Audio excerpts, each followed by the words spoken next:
Hello everyone and welcome back to the Slow Car Salon. While this episode may be coming out after the 1UZ swap for the car, the swap is still in progress right now, but while we're in the middle of it, we're going to be upgrading the suspension with new KYB HGX shocks and some cool components from Toy Tuning. So let's get started.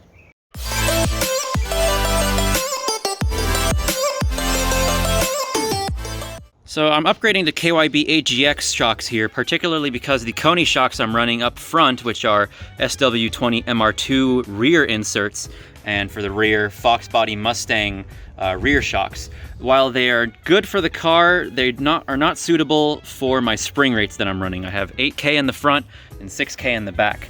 So these should hold up the spring rates a lot better than the other shocks will, as well as them being adjustable with the knob there and also another little click knob up here. These are the front shock inserts. These are SW20 MR2 front shock inserts instead of rears. And then the rears are Camaro shocks for 87 Camaro and then 91 MR2. And then we have brand new gland nuts from Toy Tuning. These will slide over the top of the shock and hold it in place in the strut tube. And then also they're super evolved knuckles with these little eccentric pills so you can adjust your steering geometry. They're upgraded outer tie rods and then the outer tie rod bolts. So we're gonna get started in the rear actually because it'll be a lot easier than the front. We just have one there and one there on the other side past the fuel tank. So let's jack it up and get started.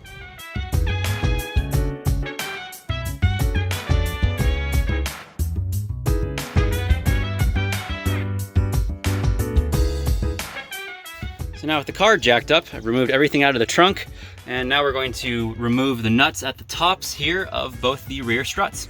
And then the two nuts, or bolts rather, that hold the shocks at the bottom. And then we can drop the shocks out.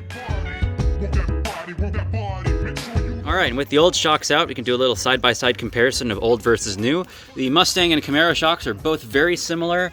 The bushing on the Koni shocks for the Mustang shocks have been drilled out a little bit, but the bushings on the Camaro shocks exactly match the Toyota size dowels or mounts on the rear axle themselves. Now, they come with hardware that's meant for the Camaro, but these we can ignore, and all we need to worry about is just putting on the rubber bushings and washers on the new shocks and throwing them back in.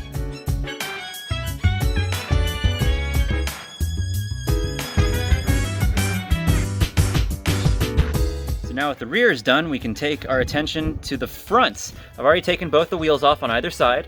We're gonna drop the struts out from the top, just a couple of nuts on top.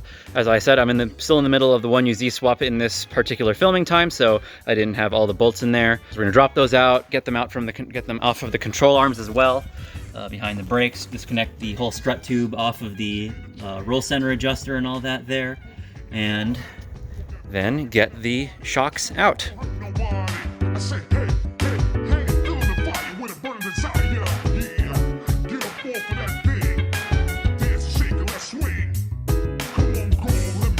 Okay, so the strut has now been disconnected from the car.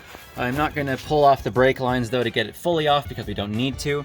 However, what we do need to address now is getting the steering knuckle off. So there's a castle nut here with a cotter pin and then another castle nut with a cotter pin back here for the tie rods. Those both have to come out. The outer tie rod's getting replaced with the Toy Tuning unit, and also same with the steering knuckle. So got to get those off next.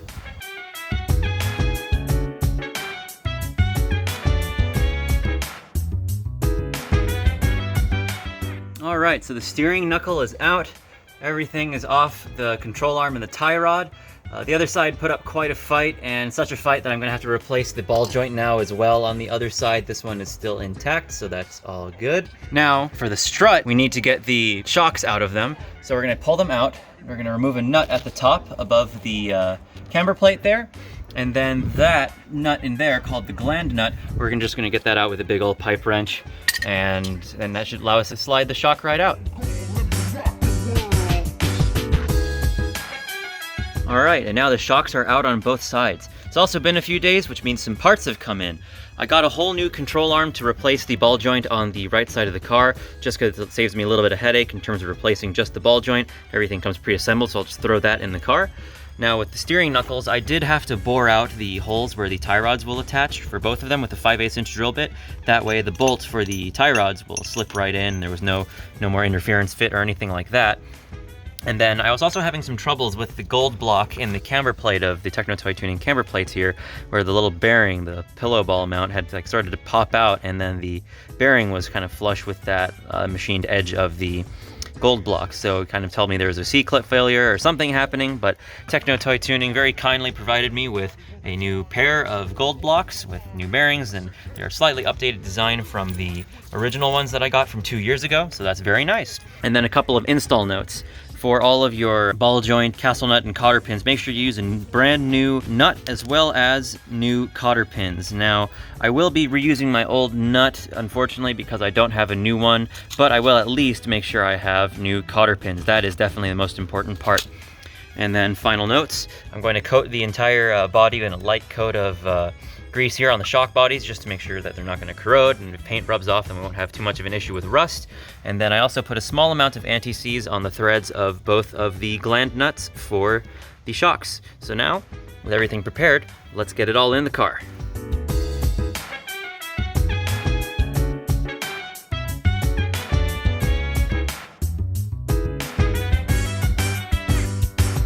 So dance while I put you in a trance, and let's party. Work that body, make sure you don't hurt nobody. I say, hey, hey, hey, feel the fire with a burning desire. Yeah, get up off of that thing. Dance and shake and let's swing. Come on, girl, let me rock the world.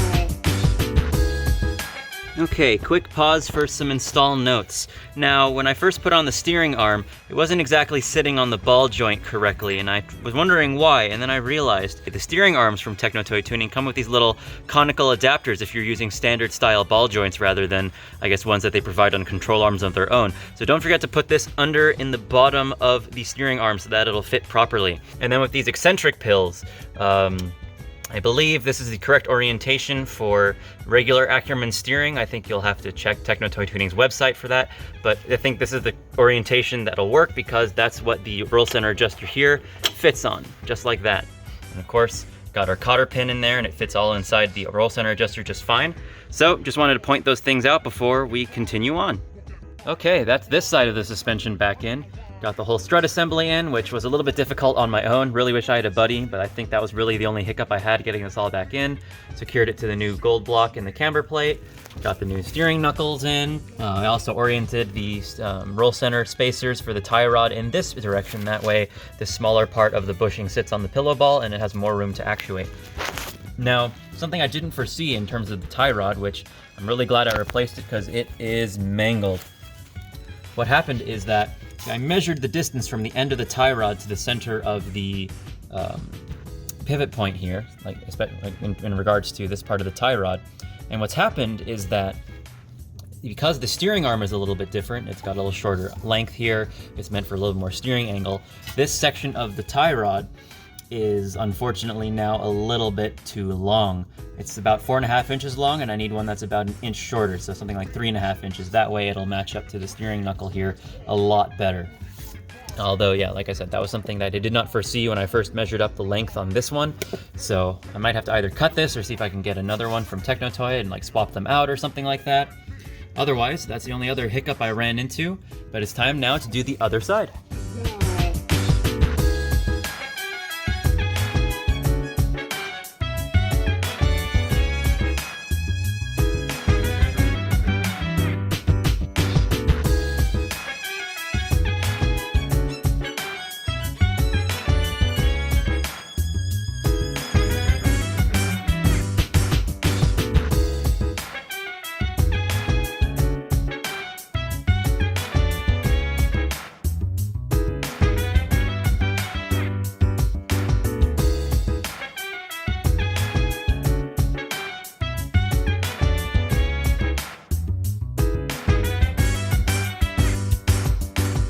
All right, that is the passenger side now all in, just like the left side.